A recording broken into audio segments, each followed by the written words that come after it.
I'm Kristopher Jacks. I'm Phil Kelly. Welcome to the Revolution Report. We are two members of Our Revolution Weld County. We are from the front lines of the political revolution going on here in America. Both Bernie Sanders supporters from 2016 followed the call to get involved in our political process, get motivated, and get people involved. So my story is that as I saw things happening and things unfolding in 2016 with the primaries and then with the election of Trump, I couldn't sit on the sidelines anymore. So I got involved with the Democratic Party here in Weld County. I'm on various committees for them. Are there any committees you aren't on? A few important ones, yeah, unfortunately, a few important ones I'm not on. But no, I got involved with them and became a member of the Colorado Democratic Party State Central Committee, State Executive Committee, and by virtue of being on those committees, that put me on the Weld County Democrats Executive Committee. And as I got involved there, one of the people that I really respected came up to me and was kind of, I'm a bit of a firebrand to say the least, so I made some waves to start out, and one of the people that was in leadership at the time, somebody who I very much respect, came up to me and said, hey, there is no Weld Dems 101, you gotta come here, figure out how things work, and kind of, get a lay of the land, so to speak. And I don't like the idea of that there was this wait and see, show up, figure out how things work on your own, and then you can get really involved. Right. So I got involved with one of our local activist groups, Indivisible, and I was chair of their elections committee for a little while, but honestly, that group sort of went in separate directions and they weren't focused on getting involved in inside the party politics. So one thing I will tell everybody is that there is outside of the party politics, which is the politics that most everybody engages in, vetting your candidates, right, studying issues, getting, understanding who these candidates are. And then there's inside the party politics, which is where the grassroots lie and where the insiders of the party really lie. And those are the people that area of politics is where you make the most change and where you have the most influence over who actually gets to the candidate stage.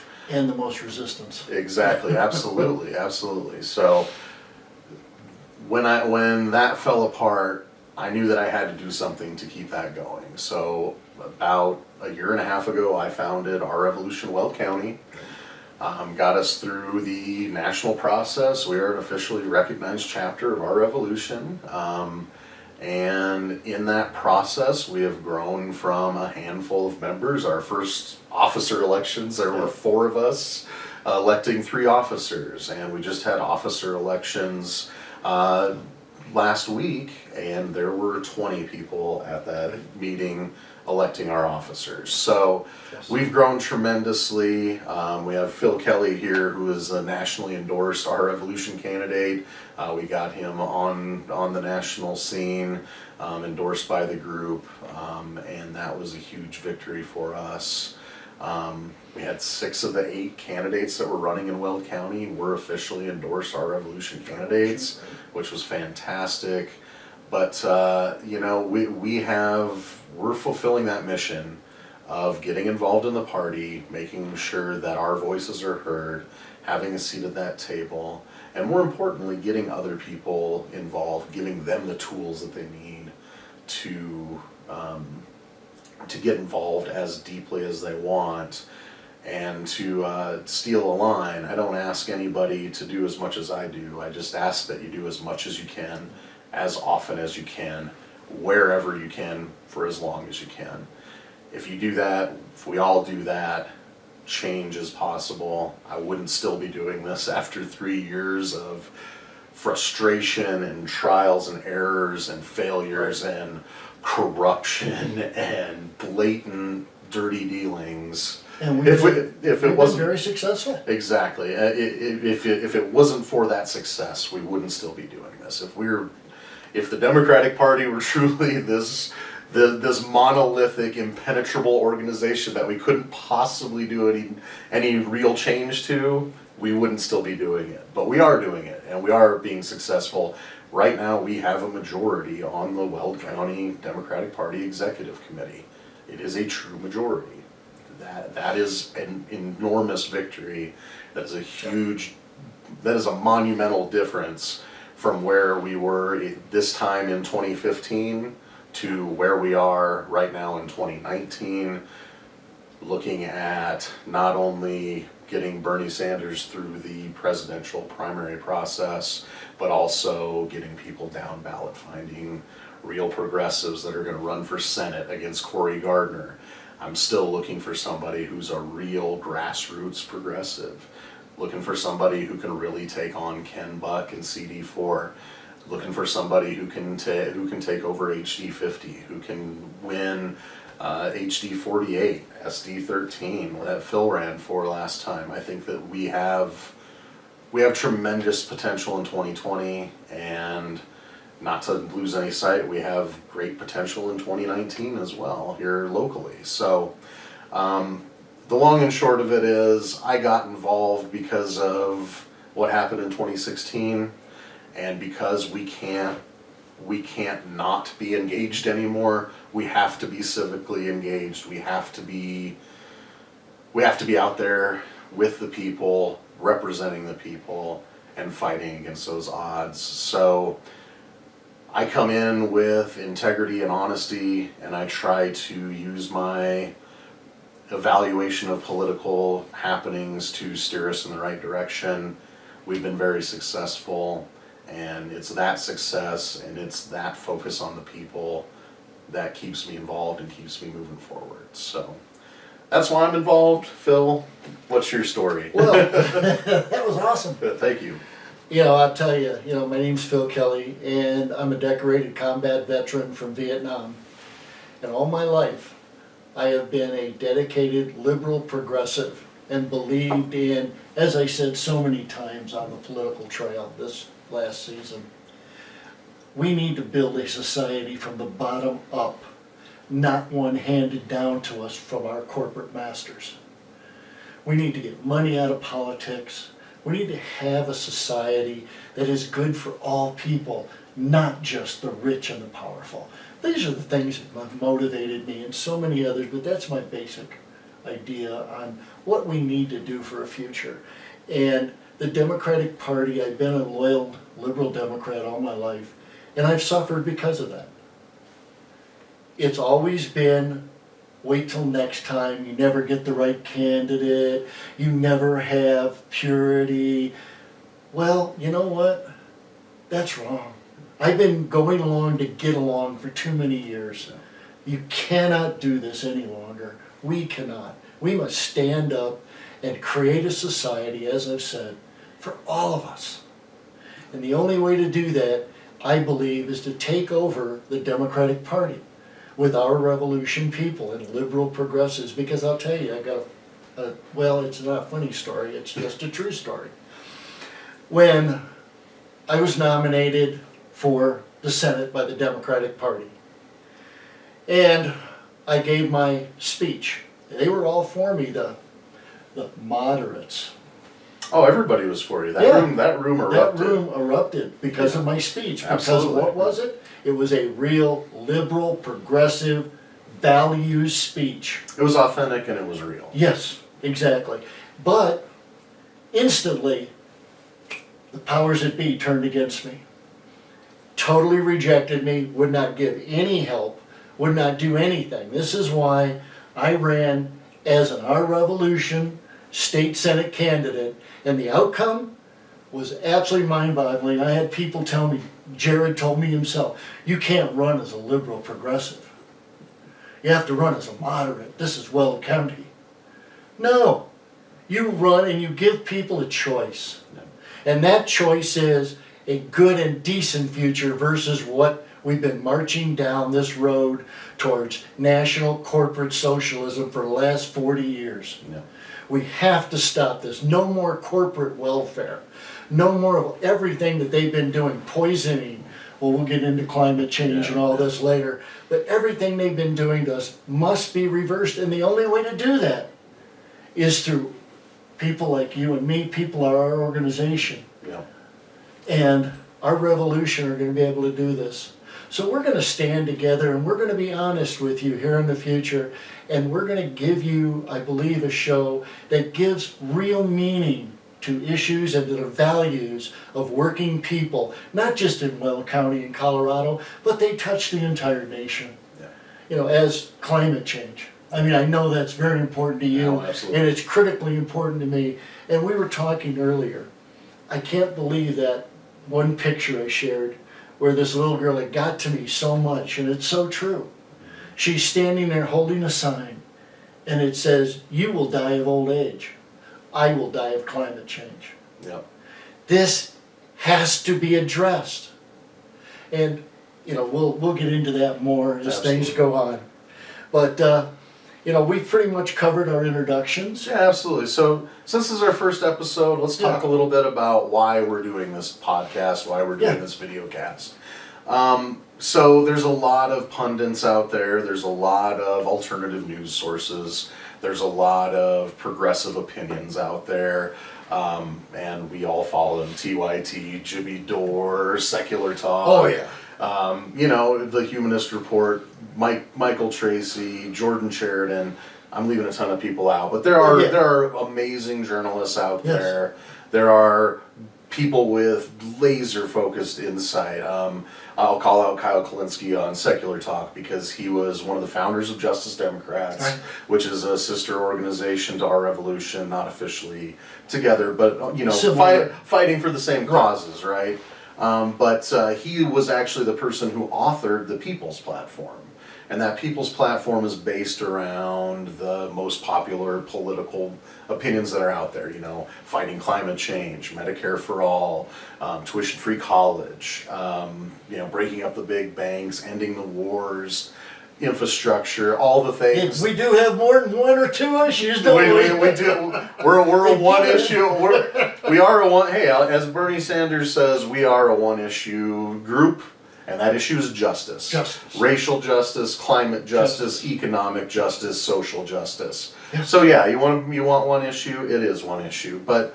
Again, going back to why we're doing this, we have a lot of people out there that are really focused on a lot of different things. But what I don't see out there is something from the grassroots, something from the front lines of this fight. Right. And Phil and I are on those front lines. We are literally infiltrating the party. We are bringing our ideas to fruition. We're developing different ways for people to campaign, better ways for candidates to use their money.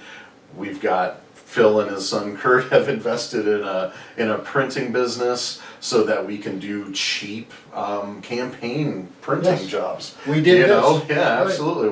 We can get on par. Absolutely, we can get on par with these big money donors that can put billboards up. That can paper an entire neighborhood with yard signs. So we're out here building infrastructure, we're organizing, we're getting involved with other grassroots groups, we're getting involved with the party.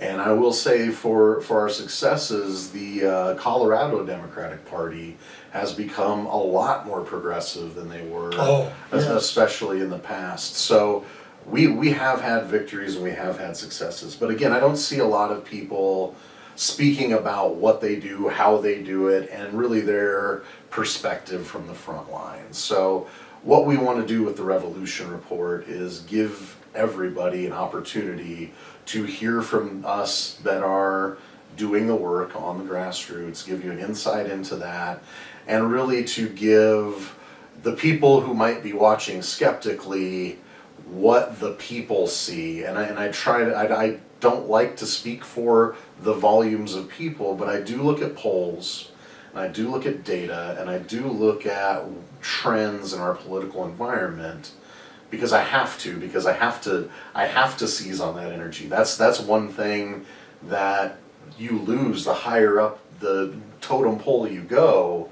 The grassroots, we know what the people want. We know when we talk to everyday citizens about what they're fighting for, why they're involved, we see a much different landscape than the pundit class and the consultant class sees. The so-called, Democrats that are in charge today, they do some good work. They do. No, absolutely. I won't take any of their work away from any of them. They do some good work, but I've seen a trend lately in the last few years that they speak of social justice, which is very important, but very little talk about economic justice. Yeah.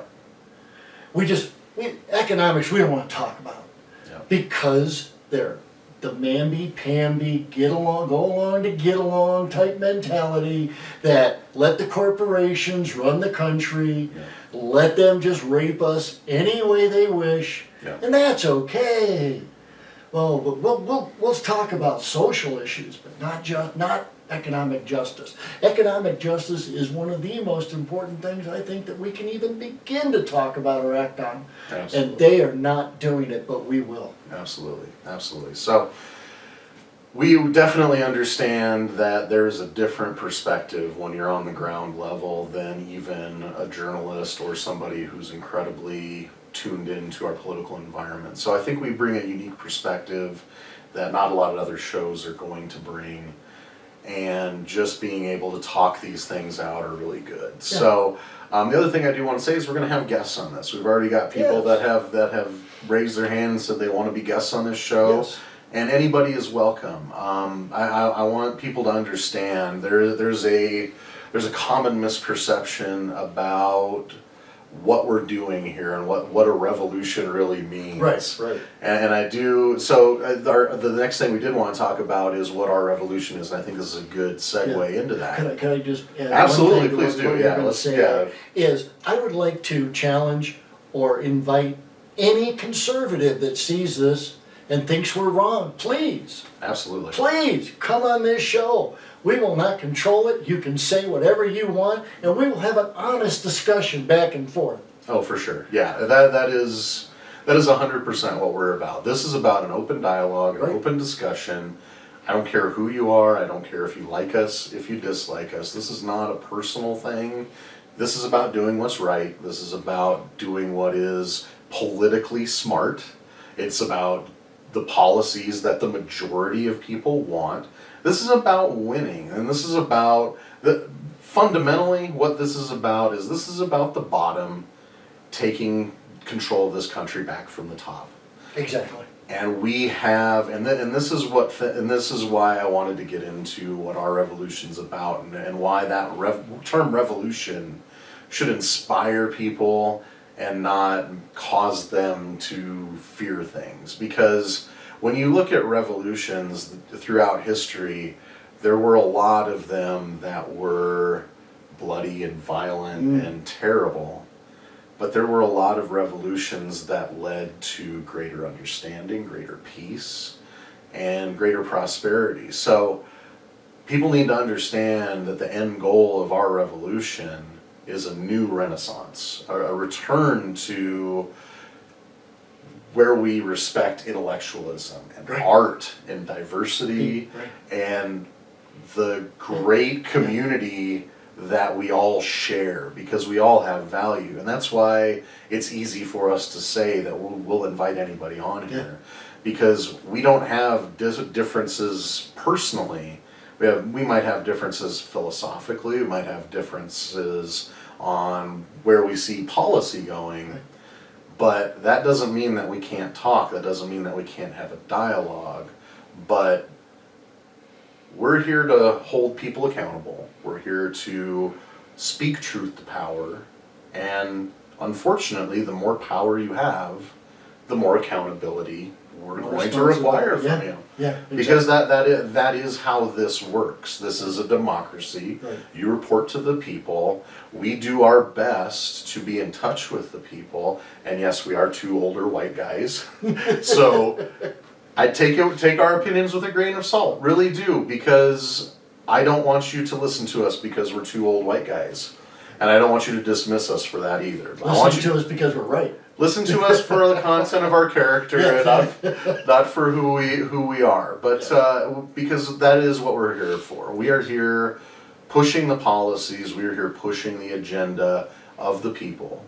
I think Medicare for all, healthcare is a human right.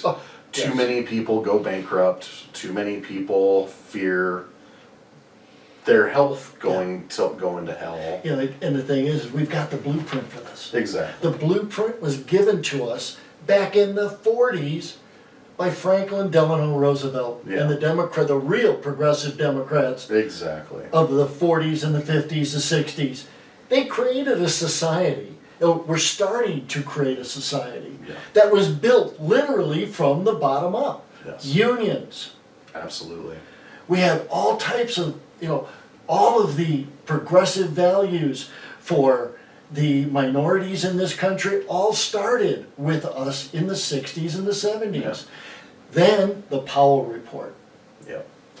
And I urge you to go read the Powell Report because it's a blueprint. And they have followed it to a T on how to destroy the progressive values of this country and turn it back into a corporate state. And they have done a marvelous job. Yeah. Unfortunately, and it's our job now to stand up and say no more. We've got the technology, we've got the knowledge. Yeah. Look at education. They don't want us educated. Why? Educated people demand things. Yes. They don't want to be demanded of anything. They want us to be good enough to run their society, otherwise keep your mouth shut. Yeah, they want feudalism. They want us to be serfs. We're modern day peasants. And some of us are just more nicely dressed and better housed peasants. But there's the people who can barely afford to live paycheck to paycheck. And then there's the people who can afford to buy islands. Yeah. There's not a lot in between, and then there's another segment of the population that just lives in abject poverty, systemic abject poverty, generational poverty, and that is a threat to everybody who wants to stand up. You could be one of them one day, and it's true because we do share more in common. You share more in common with the homeless man on the corner begging for change than you do with someone like Jeff Bezos buying islands and building rocket ships to the moon. And paying zero taxes. And paying zero taxes for it. Yeah. Because there are so few of those people in the world, and it is so easy. Again, you talk about Medicare for all and healthcare being a human right. You're one healthcare emergency away from being that guy on the corner. Exactly. And GoFundMe can't be America's healthcare plan. So again, we're getting back into the policy stuff, then we look at climate change, which is an absolutely existential threat. We'll get into that in a moment. But then you get into just the vibrancy of our democracy. Right. And this is one thing that I want everybody to understand is that anybody who tells you they want less government in a democracy is saying they want less of you. Yep. They want you to have less of a say. Because what is less government in a democracy? Of the people, by the people, for the people means the people have a voice. Right. So what they're telling you is they want less of that. So any of your friends or family say they want less government is saying they want less say in their own country and the way that things run. The people have less say, who's going to have more say? Yeah.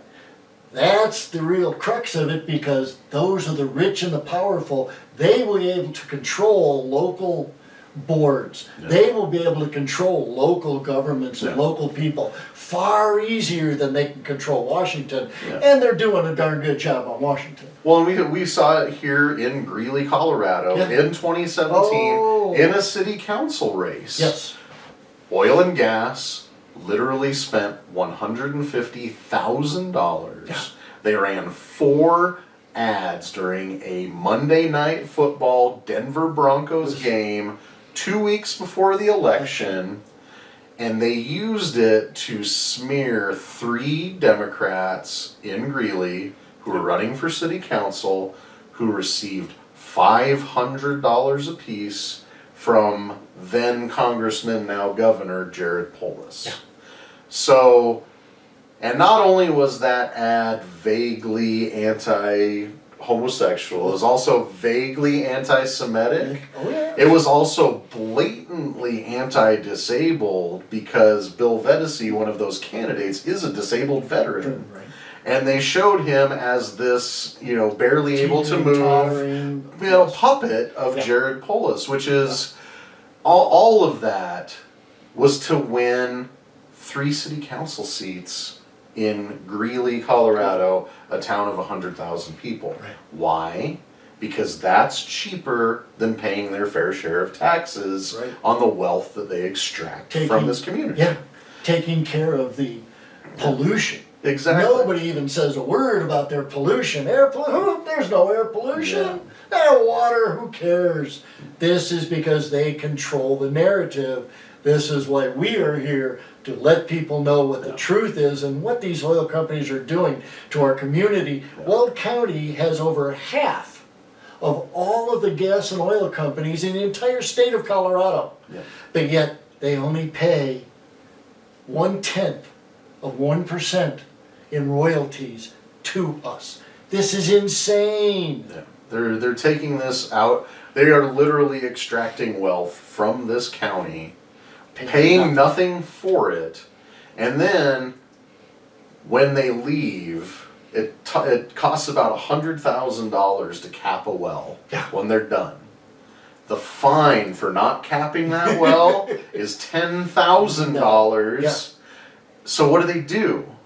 They leave, they don't cap the well, they pay the $10,000 fine, and then the taxpayers of Colorado pick up the extra 90 grand that it costs to cap that well. These are things that people don't calculate, they're things that people don't consider.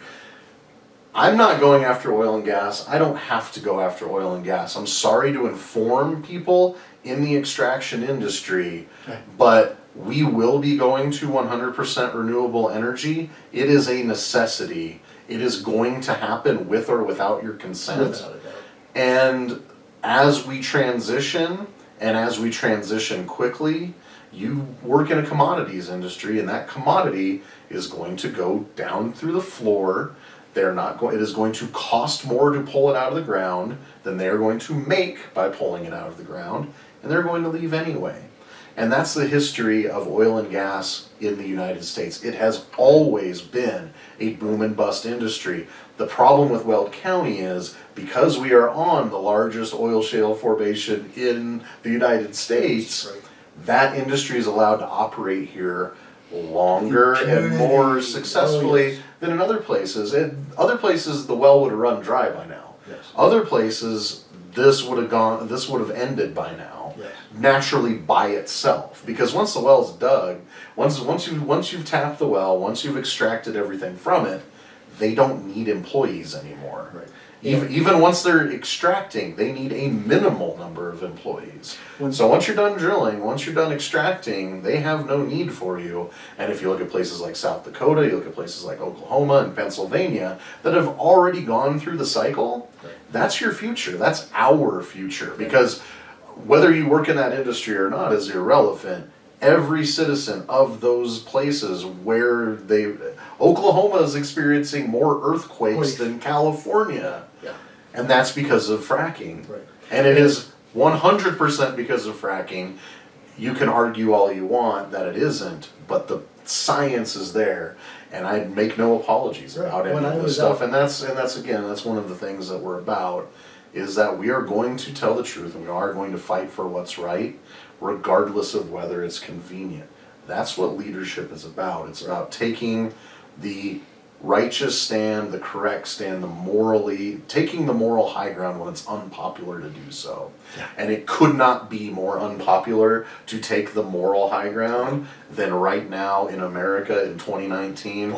But we're going to do that. And there's millions and millions of Americans out there that are willing to do the same thing. And when we come together and when we fight for it, and when we understand through people like myself, people like Phil, people that have joined our evolution Weld County and our evolution nationally, when they understand how to get involved in the caucus process, how to get involved in their local Democratic Party, their state Democratic Party, how that trickles up to the DNC, and how that reaches out to everything from your city council, your town board, your school board, your dog catcher, all the way up to the presidency. Right.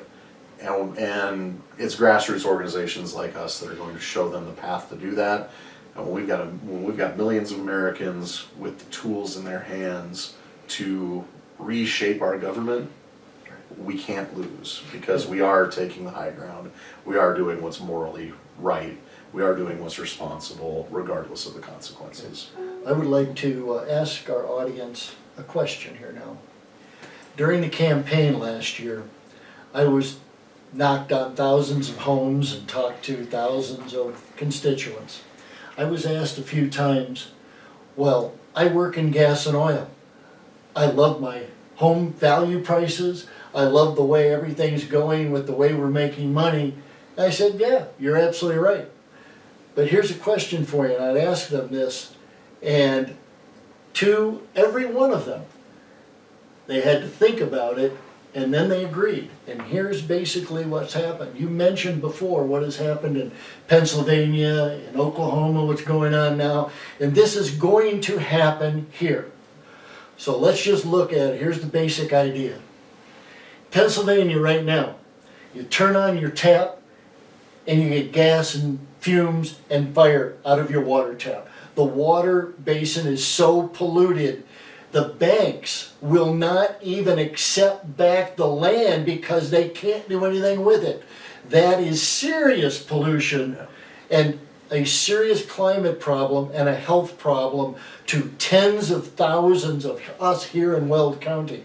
Because the very moment, you'll talk about your home value prices, the very moment on YouTube, a flame video out of our taps happens in Weld County, and it's going to happen. Watch what happens to our home values. Boom! They're going to plummet. We have to be responsible. We have to force corporations to be responsible, because they will not be. They only have one obligation, that is to make money. Well, the Supreme Court has said that they're people. Well, if they have people, then they have social responsibility. And now we have to start enforcing them to be good citizens to our population, not just poison us, leave their trash behind, their poisons behind, and move on to the next target. We cannot allow that, America. We cannot allow that any longer in Weld County. Correct. Yeah, absolutely. And that is the truth. I mean, when you look at what has happened already with the explosion in Firestone, they can't even build on that land anymore. I mean, a very expensive home in Firestone, as most homes in Firestone are, was literally exploded by an unmaintained gas line that was supposed to be out of use. They didn't evacuate the line properly, and it exploded.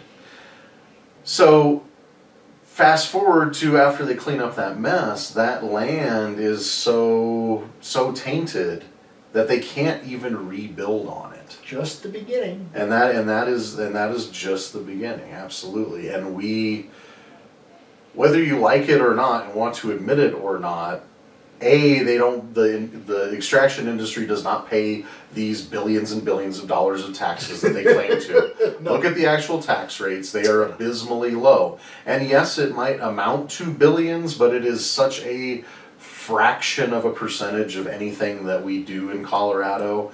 It's one of those things that where billions of dollars is so abstract, it's such a huge number that it's hard for the human mind to comprehend. We basically give them our resources for free. And yes, they pay so little. So let's say they pay $2 billion in taxes.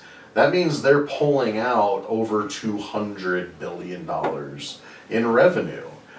I mean, based on the percentages that we've looked at. So this is absolutely unconscionable when you've got places like Minnesota and Wyoming who have not Minnesota, Montana and Wyoming, who have 10 or 15%. Yeah. You know, what could we do to mitigate climate change Less if we were than getting one- yeah, less if we're than getting our 1% here. fair Yeah. share? And that's what we're talking about, is what's fair for the people. I'm not saying we Right. shut down that industry. Heavens no, we need There's- it. We've got to have Yeah, it. Look at how many, all the medicines and the plastics and everything that come from the oil industry that we need for society. Does it make any sense for us to use such a precious resource in a wasted way Yeah. for gasoline fuel? Yeah.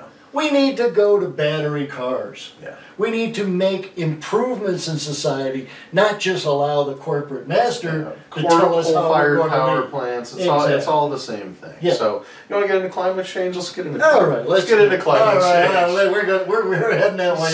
So in the last year, there have been two major reports that have come out on climate change that I think need to be addressed in a way that I haven't seen anybody really talk about, in a way that affects, and how climate change affects us on a local level, on a personal level.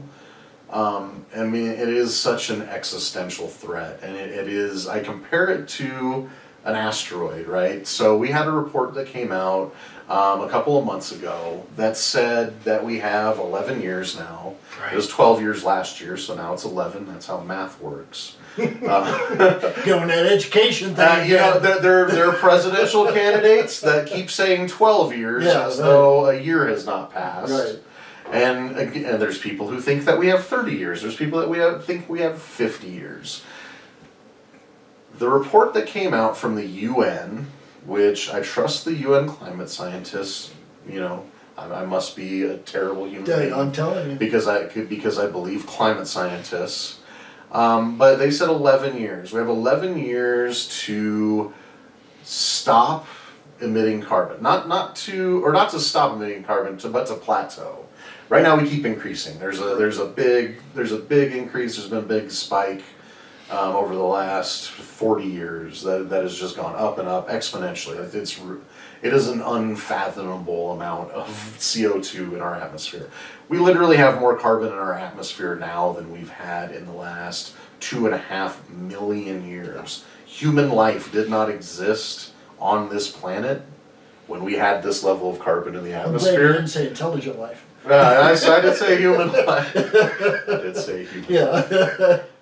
But no, human beings have not lived under these conditions. And when I was a kid and when I was in school, I was really big into astronomy. So I understand compositions of atmospheres and physics. And this is a physics problem.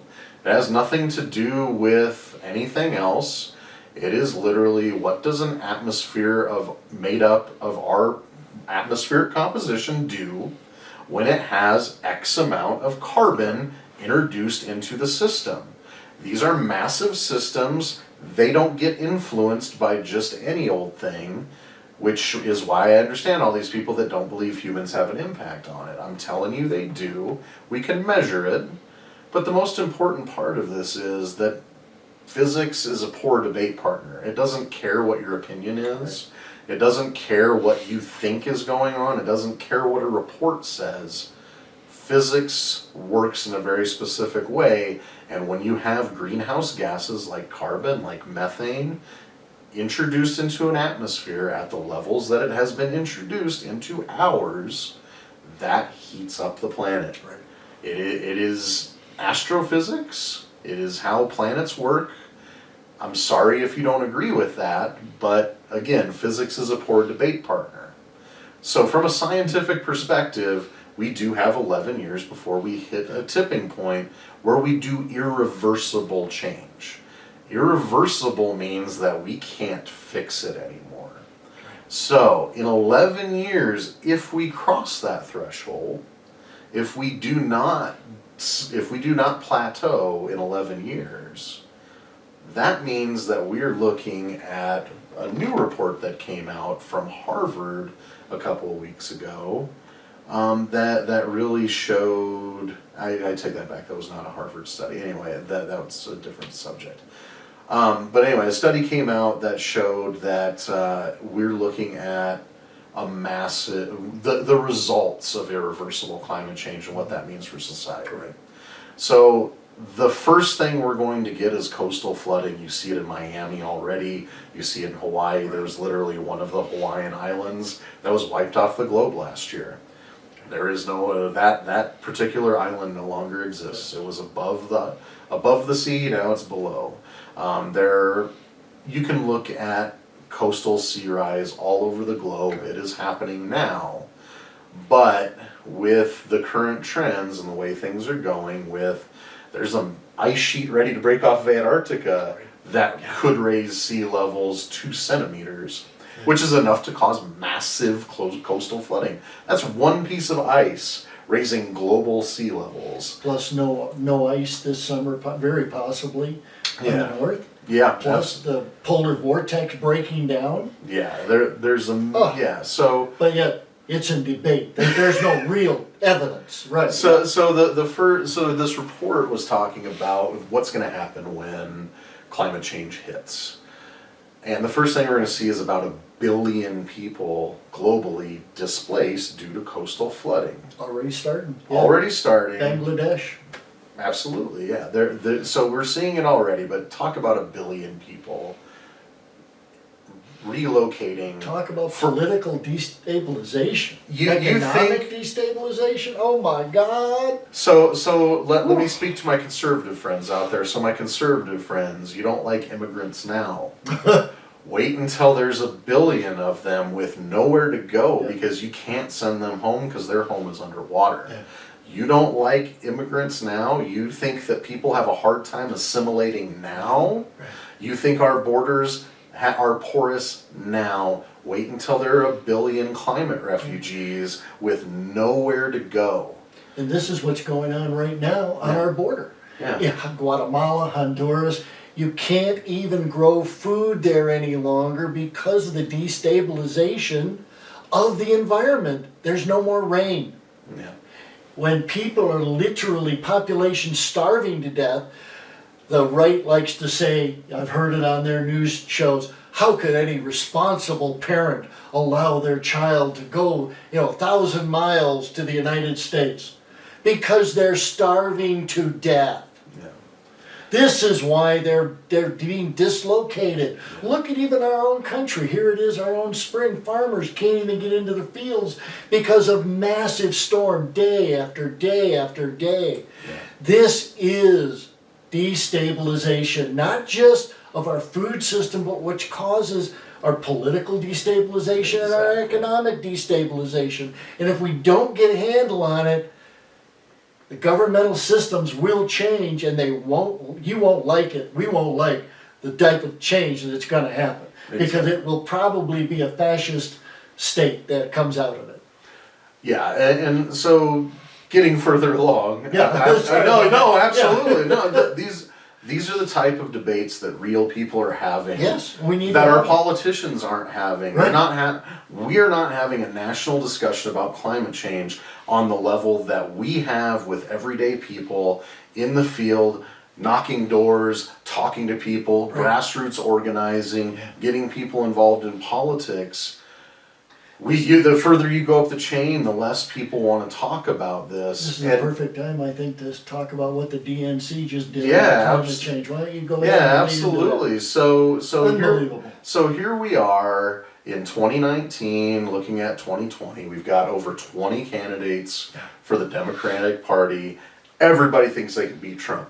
And you know what? I tend to agree with them. Yeah. I think anybody could beat Trump. I really do. I certainly am not somebody who's going to say that he's done and he's finished and he can't win. I would never say that because he did. I mean, he was a political novice, game show host, quasi-fascist, who wasn't even trying. I mean, let's face it, you listen to Michael Cohen's testimony, you watch Michael Moore's Fahrenheit 11/9, you look at what happened in that Trump campaign through the eyes of Michael Cohen and through Michael Moore's documentary.